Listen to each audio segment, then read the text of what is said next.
buat yang ada di Zoom maupun di YouTube. Selamat datang teman-teman semuanya. Kita akan membahas tentang iblis merasuk manusia. Ya, kita akan berbincang tentang bagaimana atau prosesnya setan atau iblis merasuk manusia.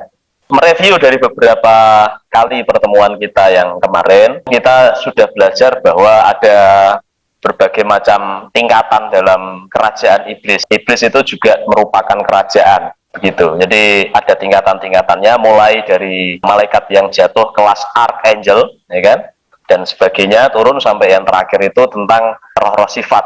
Nah, Anda tahu kemarin roh sifat itu diciptakan oleh setan-setan itu tadi. Nah, sebelum kita masuk soal merasuknya, begini, saya mau sedikit saja menambah pengetahuan dari kawan-kawan, ya, pengetahuan mengenai sebenarnya iblis yang ada itu modelnya kayak apa saja. Maksudnya paling tidak apa sih, ada iblis-iblis yang dibilang penguasa, iblis-iblis besar, gitu kan.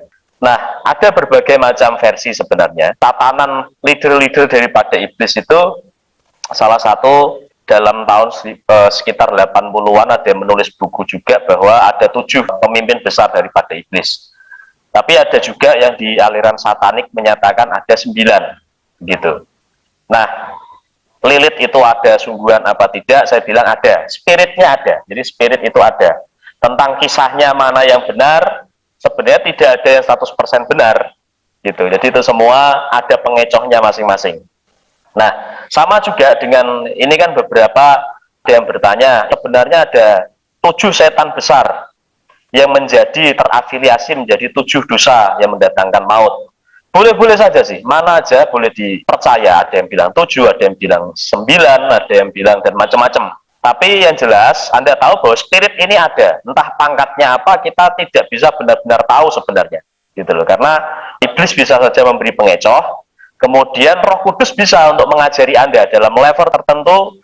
Roh Kudus akan bisa menunjukkan pada Anda. Tapi saya rasa untuk kasus atau kepentingan tertentu baru bisa menunjukkan.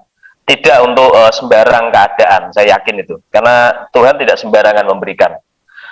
Nah, kalau boleh saya sampaikan, ini versinya orang satanik. Demikian levelnya. Jadi iblis ring premium atau dalam lingkaran yang utama daripada iblis, kerajaan iblis, itu ada 9 penguasa besar, dibagi sesuai mata angin, saudara. Nah, yang pertama, itu Lucifer, dia ada di timur, dia disebut sebagai Lord of Lust, atau penguasa, tuan daripada nafsu atau keinginan-keinginan. Kemudian di barat ada Belial, dia berunsur api, dia Lord of Power atau dari satanic power, tapi menurut saya dia lebih ke destroyer, begitu, penghancur. Kita buka Markus 5 ayat 9. Markus 5 ayat 9, demikian firman Tuhan. Kita lihat ayat yang pertama dulu. Lalu sampailah mereka di seberang danau di daerah orang Gerasa. Baru saja Yesus turun dari perahu, datanglah seorang yang kerasukan roh jahat dari pekuburan. Anda lihat baik-baik di sana, kerasukan roh jahat. Orang itu diam di sana dan tidak ada seorang pun lagi yang sanggup mengikatnya, sekalipun dengan rantai. Karena sudah sering ia dibelenggu dan dirantai, tetapi rantainya diputuskannya dan belenggunya dimusnahkannya, sehingga tidak ada seorang pun yang cukup kuat untuk menjinakkannya. Siang malam ia berkeliaran di pekuburan dan di bukit-bukit sambil berteriak-teriak dan memukuli dirinya dengan batu. Ketika ia melihat Yesus dari jauh, berlarilah ia mendapatkannya lalu menyembahnya. Dan dengan keras ia berteriak, "Apa urusanmu dengan aku, hai Yesus, Anak Allah yang Maha Tinggi? Demi Allah, jangan siksa aku." Karena sebelumnya Yesus mengatakan kepadanya, "Hai engkau roh jahat, keluar dari orang ini." Kemudian ia bertanya kepada orang itu, "Siapa namamu?" Jawabnya, "Namaku Legion, karena kami banyak." Ia memohon dengan sangat supaya Yesus jangan mengusir roh-roh itu keluar dari daerah itu. Nah, saudara, Anda lihat di sini tadi, yang merasuki orang ini tadi, jadi ini tadi soal orang yang kerasukan. Nah, yang merasuki dalam kasus ini adalah roh jahat. Seperti kita sudah belajar kemarin, roh jahat ini asalnya dari mana? Dia asalnya dari tamu nefal atau nefilim yang sudah mati. Nah, itulah asal daripada roh-roh jahat ini. Nah, seringkali yang merasuk kepada orang itu levelnya tamu nefal atau roh jahat ke bawah. Itu yang seringkali merasuk. Dari ini tadi Anda lihat di sana bahwa satu orang ini dirasuki sehingga menjadi kurang waras dan sebagainya. Tapi coba Anda lihat, saudara, kita akan lihat baik-baik ayat yang ke-8 dan 9. Karena sebelumnya Yesus mengatakan kepadanya, hei engkau roh jahat atau tamu nefal atau nefilim yang sudah mati, keluar dari orang ini. Ayat yang 9, kemudian ia bertanya kepadanya, siapa namamu? Jawabku Legion, karena jumlah kami banyak. Nah, saudara, Anda perlu tahu seperti yang kita sampaikan, rohnya nefilim atau roh jahat ini merupakan roh tanpa tubuh. Beda dengan tadi yang kita bicarakan, iblis dalam ring 1, malaikat-malaikat yang levelnya malaikat jatuh, itu masih punya tubuh. Ya, tubuh awal yang mereka bikin, cuma sudah kehilangan kemuliaan pastinya. Tapi mereka punya tubuh. Nah, yang sering kali merasuk kepada manusia itu adalah roh jahat atau rohnya nefilim ke bawah, karena itu level-levelnya masih merupakan roh tanpa tubuh, saudara. Dan mereka mencari tubuh kita sebagai rumah buat mereka. Nah, sebelum sampai ke sana, saya mau cerita sedikit. Seberapa banyak sih roh-roh itu bisa masuk pada satu manusia? Tadi dikatakan orang itu menjuluki dirinya sendiri legion. Dan dia bilang karena jumlah kami banyak. Ketika dia bilang jumlah kami banyak, Anda jangan berpikir itu jumlahnya 10, saudara. Atau mungkin 12, atau barangkali Anda berpikir itu jumlahnya 50. Dalam pengertian itu banyak, saudara. Nah, saudara, legion sendiri itu artinya adalah 5.000 sampai 6.000, saudara. 5 sampai 6.000. Bahkan dalam pasukan perang, ini pasukan perang ya, itu biasanya satu legiun dibilang itu 7.000 pasukan. Jadi menurut saya jumlah daripada roh jahat yang masuk pada diri orang Gerasa ini tadi, satu orang, itu antara 5 sampai 7.000, saudara. Bayangkan itu, satu orang dimasuki 7.000 roh jahat. Anda bayangkan, satu roh jahat saja asalnya dari raksasa setinggi 3.000 els. Ini 7.000. Oke lah, Anda boleh membayangkan hal itu.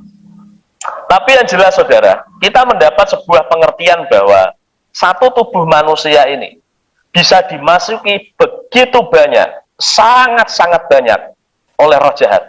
Jadi ini nggak ada yang namanya, oh sudah masuk 10, rumah tempatnya penuh, nggak bisa, saudara. Ini bicara tentang dimensi yang kita nggak pernah bisa pikirkan. Seluas apa itu, seluar biasa apa itu. Nah, itu.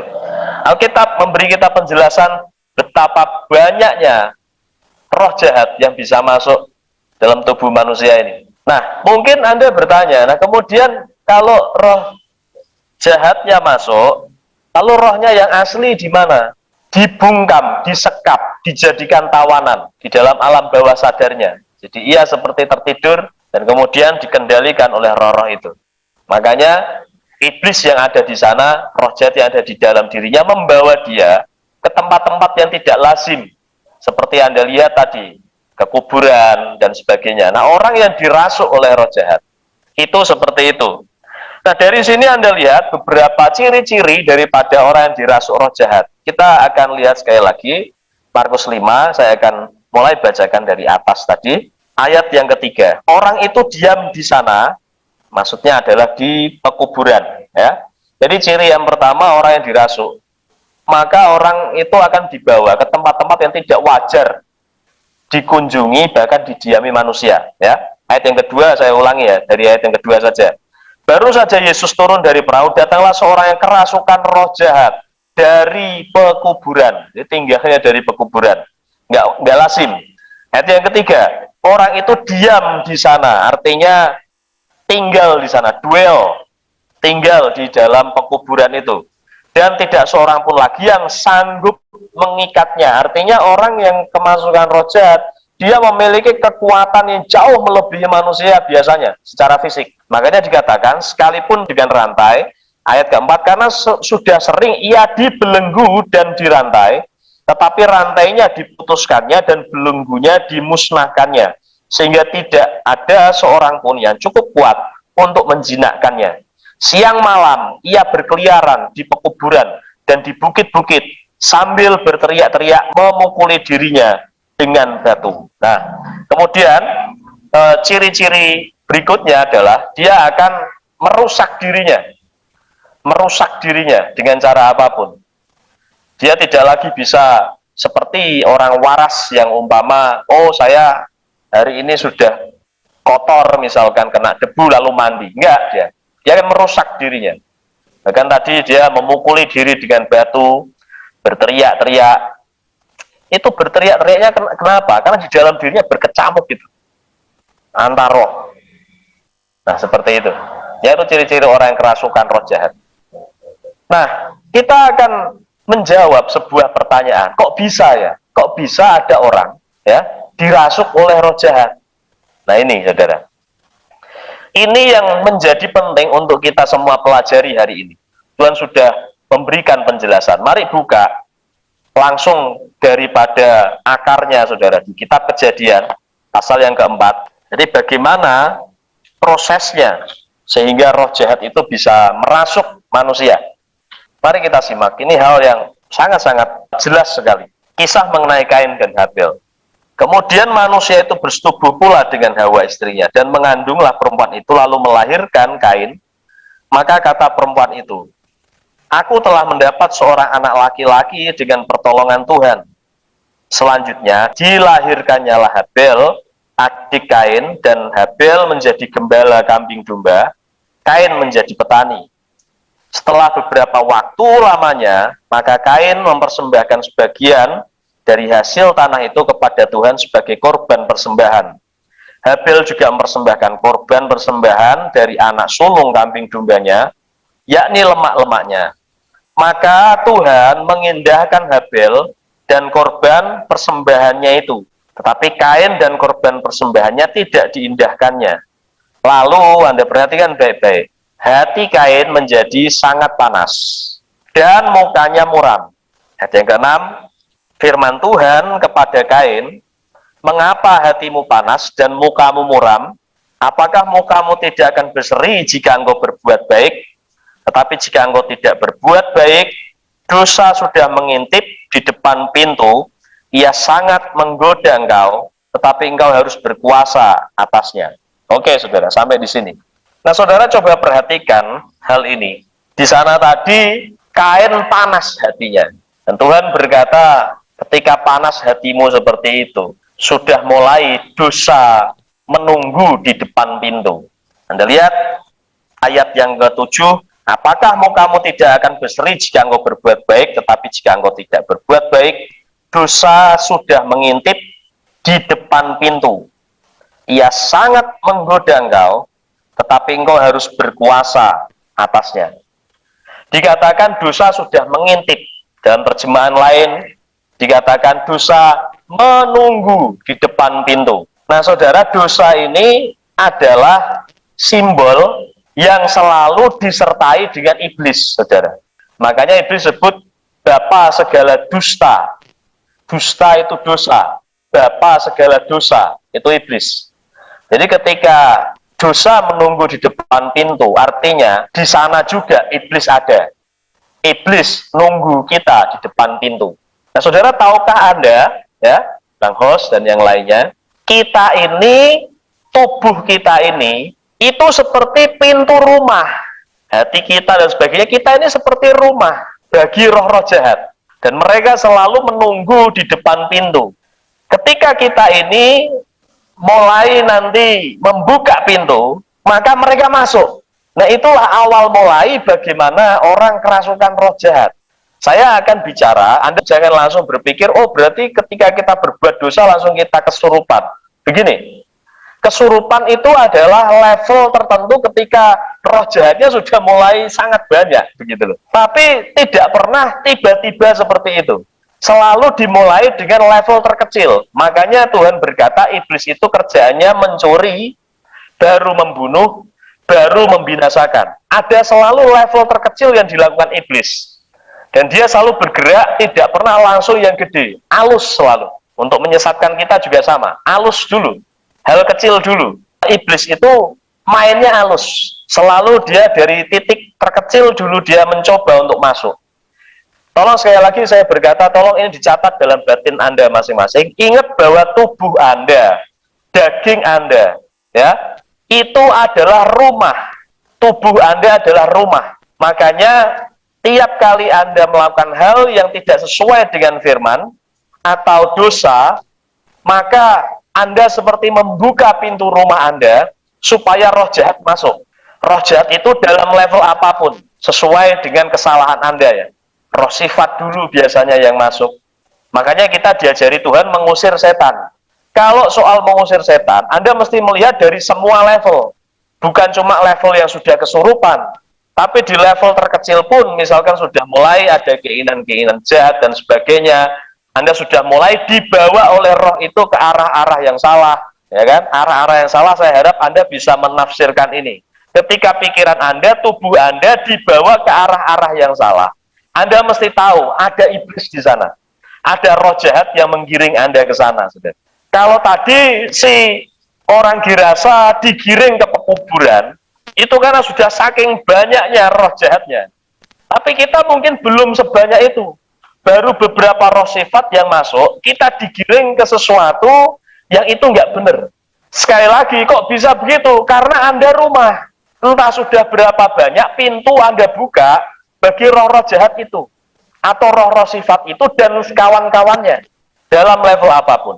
Nah, saudara, untuk memahami ini, saya harap ayat ini masih Anda buka, tapi bandingkan, mari kita bicara tentang apa yang ditulis Yakobus 1, ayat yang ke-14, saudara. Saya akan bacakan.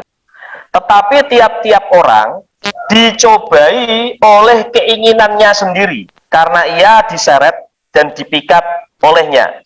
15. Dan apabila keinginan itu telah dibuahi, ia melahirkan dosa. Dan apabila dosa itu sudah matang, ia melahirkan maut. Oke, kita bandingkan ayat ini dengan di Kejadian tadi. Saya ulangi, mungkin bisa dicatat di situ ya. Yakobus menyatakan bahwa tiap orang dicobai level pertama pencobaan Anda, itu oleh, di sini dikatakan, saya ulangi ya, tiap-tiap orang dicobai oleh their own lust, atau keinginannya sendiri. Pertama-tama kita ini masing-masing akan dicobai, digoda oleh keinginan daging kita sendiri pertama-tama. Jadi iblis itu atau kita masing-masing dicobai oleh keinginan kita. Nah, keinginan itu adalah daging kita, iblis belum masuk itu. Kemudian dikatakan, dan apabila keinginan itu telah dibuahi, ia melahirkan dosa. Nah, dosa itulah kata lain daripada iblis masuk. Jika Anda melakukan dosa, artinya itu iblis sudah masuk. Sebelum kita melakukan dosa, awalnya ada keinginan. Dan dikatakan di sana keinginan itu dibuahi. Nanti saya akan kasih tahu tentang dibuahi. Jadi saudara masing-masing kita, bagaimana iblis merasuk kita? Awalnya adalah keinginan kita. Your own lust dulu. Ketika kamu punya keinginan, ini mirip dengan Kejadian. Balik kitab Kejadian, saudara. Kejadian 4, kita lihat mulai ayat yang kelima, saudara. Demikian. Tetapi Kain dan korban persembahannya tidak diindahkannya. Lalu hati Kain menjadi sangat panas. Di titik hati Kain menjadi sangat panas, inilah yang dimaksud keinginan. Keinginannya adalah marah tadi. Keinginannya adalah panas hati. Kedagingannya adalah panas di dalam. Ada unsur api sudah. Betul? Panas, ada unsur api. Makanya tadi di awal saya tunjukkan ada beberapa setan unsurnya api. Nah, ada unsur api di dalam. Dagingnya panas. Kedagingannya merasa panas hati. Panas itu sebabnya mungkin karena kecewa, karena merasa iri, dan lain sebagainya, apapun. Tapi yang jelas, kedagingannya panas. Nah, di titik ini masih kita dengan diri sendiri. Oke? Iblis nunggu di depan pintu. Nah, tadi dikatakan prosesnya di Yakobus itu kan begini. Pertama-tama keinginan, kemudian ada yang membuahi, baru dosa masuk. Dan dosa ini sudah ngintip atau menunggu di depan pintu kita sejak keinginan muncul. Jadi ketika ada keinginan, dosa sudah nunggu nih, kapan masuk tuh. Nah, pintu masuknya ternyata buka atau tutupnya pintu itu tergantung daripada yang membuahi keinginan ini tadi. Nah, sebenarnya apa yang dimaksud Yakobus dengan kalau keinginan itu dibuahi? Yang membuahi itu apa? Saudara, ternyata yang membuahi itu adalah keputusan manusiawi kita semua. Kalau kita di titik keinginan, saya mau bilang ya, semua kita manusia, semua memiliki keinginan yang jahat. Semua. Tentu pasti lain-lain ya. Tergantung daripada Anda itu kedagingannya cenderungnya jahatnya di hal apa. Tapi semuanya ada keinginan jahat. Nah, nanti ketika keinginan itu muncul, pertanyaannya adalah dibuahi apa tidak keinginan ini? Yang membuahi siapa? Keputusan kita ternyata. Ketika kita sekali mengambil keputusan, aku laksanakan keinginanku yang jahat ini, maka pada saat itulah pintu kebuka, dosa masuk. Akhirnya kita melakukan dosa. Setan masuk, kita lakukan dosa. Kalau daripada Kain dan Habel ini tadi yang dialami Kain, coba saya perlihatkan skenarionya pada Anda. Mulai ayat yang kelima saya ulangi. Tetapi Kain dan korban persembahannya tidak diindahkannya. Lalu hati Kain menjadi sangat panas. Hati Kain. Ini tidak ada unsur setan. Nah, ketika seperti itu, maka keputusannya dia ternyata, bahkan setelah ditegur Tuhan, keputusannya, coba lihat ayat yang ke-8. Kata Kain kepada Habel adiknya, marilah kita pergi ke padang. Ketika mereka ada di padang, tiba-tiba Kain memukul Habel, lalu membunuh dia. Nah, bayangkan saudara. Jadi keputusan yang diambil oleh Kain ketika keinginannya adalah panas hati tadi, dia ambil keputusan untuk laksanakan, pukul ini orang. Dan ketika dia pukul itu orang, sekali dia melaksanakan keinginan jahat itu, mungkin niat awalnya cuma mukul, tapi itu kan sudah termasuk dia membuka pintu. Setan masuk, saudara. Dia ketika mukul, sudah dibarengi sama setan, setan berkata, nggak asik mukul doang, nggak enak ini, nanggung, sekalian aja habisi nyawanya. Dibunuhlah akhirnya. Maka akhirnya dari satu dosa muncul dosa berikutnya, dan dosa berikutnya, dan seterusnya. Dan makin semua dosa itu, keinginan itu diiyakan dengan dosa, maka makin banyak setan yang masuk. Prosesnya selalu seperti itu di level terkecil. Kalau makin terus, setan makin banyak yang masuk, maka inilah nanti yang menyebabkan, saudara jangan heran, bahwa nanti keturunannya Adam lewat Kain ini, mereka itulah sampai di titik penyembah-penyembah berhala. Loh, awalnya dari mana ya? Dari begini, ada kemarahan, panas, setan mulai masuk, diteruskan. Ada penyembah-penyembah berhala dan sebagainya. Jadi pembunuh. Bahkan dosa itu bisa turun-temurun, saudara. Kita lihat ayat yang ke-23, saudara. Berkatalah Lamek. Lamek ini yang di ayat ini Lamek keturunannya Kain, saudara. Katakan, berkatalah Lamek kepada kedua istrinya itu, Ada dan Zila, dengarkan suaraku, hai istri-istri Lamek, pasanglah telingamu kepada perkataanku ini. Aku telah membunuh seorang laki-laki karena ia melukai aku, membunuh seorang muda karena ia memukul aku sampai bengkak, ya kan? Dia cuma dipukul, balesnya bunuh. Ayat 24. Sebab jika Kain harus dibalaskan 7 kali lipat, maka Lamek 77 kali lipat. Oh. Dia habis bunuh orang bukan merasa bersalah. Manggil istri-istrinya ngomong, dengarkan aku. Keren kan? Gue habis bunuh orang nih. Gue habis dipukul, tak balas, tak bunuh. Kalau dulu moyangku Kain dibalas 7 kali, kalau aku, enggak 7. 77. Keren saya. Lu bayangin, saudara. Itu orang sudah hilang rasa bersalahnya. Syarafnya udah error itu. sudah, saya nggak tahu sudah berapa banyak tamu nefal yang sudah masuk dalam dirinya sehingga dia menjadi sekejam itu. Bisa dipahami, saudara? Nah, itu cara iblis masuk. Apapun, sekali lagi apapun keinginan jahat yang Anda ambil keputusan untuk melakukannya, pintu terbuka dan iblis masuk dalam rumah hidupmu, saudara. Makanya Tuhan berkata, usirlah setan itu. Sampai di sini bisa dipahami? Apakah ada pertanyaan? Berarti kayak tadi ya Pastor ya, panas hati akan suatu sebab ya kan, ketika kita memilih untuk melakukan dosa itu, mengambil keputusan itu, artinya dari yang tadinya pintu hati kita masih tertutup, mulai terbuka pintu hatinya, itu jadi celahnya iblis untuk masuk gitu Pastor.